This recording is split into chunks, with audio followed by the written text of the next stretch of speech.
যুক্তরাষ্ট্র থেকে অবৈধ ভারতীয়দের ফেরত পাঠানো হচ্ছে ভারতে। এর মধ্যে দ্বিতীয় দফায় আরও শতাধিক অবৈধ ভারতীয়কে দেশটিতে ফেরত পাঠিয়েছে ট্রাম্প প্রশাসন।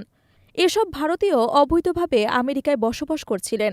রোববার এক প্রতিবেদনে তথ্য জানিয়েছেন ভারতীয় সংবাদ মাধ্যম এনডিটিভি। সংবাদ মাধ্যমটি বলছে, শনিবার রাতে আমেরিকা থেকে ভারতে ফেরত পাঠানো হয়েছে শতাধিক অবৈধ ভারতীয় অভিবাসীকে। যুক্তরাষ্ট্রে ডোনাল্ড ট্রাম্প ক্ষমতায় আসার পর এ নিয়ে দ্বিতীয় দফায় অবৈধ ভারতীয়দের নিয়ে মার্কিন বিমান পৌঁছাল ভারতে। মূলত ভারতীয় প্রধানমন্ত্রী নরেন্দ্র মোদীর আমেরিকা সফর এবং ট্রাম্পের সঙ্গে বৈঠকের পর অবৈধ ভারতীয়দের নিয়ে এই প্রথম বিমান পৌঁছাল ভারতে। দ্বিতীয় দফায় মোট ১১৯ জন ভারতীয় অবৈধ অভিবাসীকে ফেরত পাঠিয়েছে আমেরিকা। শনিবার স্থানীয় সময় রাত ১১টা ৪০ মিনিটে পাঞ্জাবের অমৃতসরে পৌঁছায় বিমানটি। এদিকে শনিবার রাতে অবৈধ ভারতীয়দের বহনকারী মার্কিন বিমানটি অমৃতসরে পৌঁছানোর আগেই সেখানকার বিমানবন্দরে সব ধরনের প্রয়োজনীয় প্রস্তুতি নেওয়া হয়েছিল।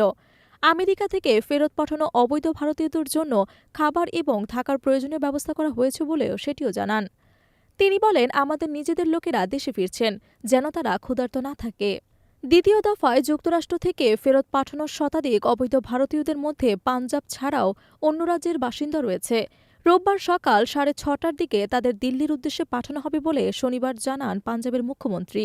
চলতি সপ্তাহেই তৃতীয় দফায় অবৈধ ভারতীয়দের নিয়ে যুক্তরাষ্ট্রের আরও একটি বিমানে ভারতে আসার কথা রয়েছে, তবে এই ব্যাপারে এখনও কোনো চূড়ান্ত সিদ্ধান্ত আসেনি।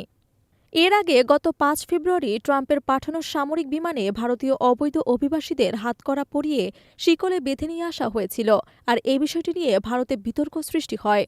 তিনি বলেছেন, যুক্তরাষ্ট্রের নিজস্ব আইন অনুসারে হাতকড়ার শিকল পরানো হয় অবৈধ অভিবাসীদের। এ প্রসঙ্গে ট্রাম্পের সঙ্গে বৈঠক মোদির। প্রসঙ্গত, গত ২০ জানুয়ারি শপথ নিয়ে আনুষ্ঠানিকভাবে প্রেসিডেন্টের দায়িত্ব গ্রহণ করেন ডোনাল্ড ট্রাম্প। তিনি ওই দিনই অবৈধ অভিবাসীদের নিজ দেশে ফেরত পাঠানোর ঘোষণা দেন। এরপর দেশটিতে শুরু হয় ধরপাকড়। ভারত ছাড়াও অন্যান্য দেশের অভিবাসীদের একইভাবে ফেরত পাঠানো হচ্ছে। ইতোমধ্যে যুক্তরাষ্ট্রে আগামী কয়েকদিনের মধ্যে আরও ৮০০ অবৈধ ভারতীয়কে ফেরত পাঠানোর প্রক্রিয়া চলছে।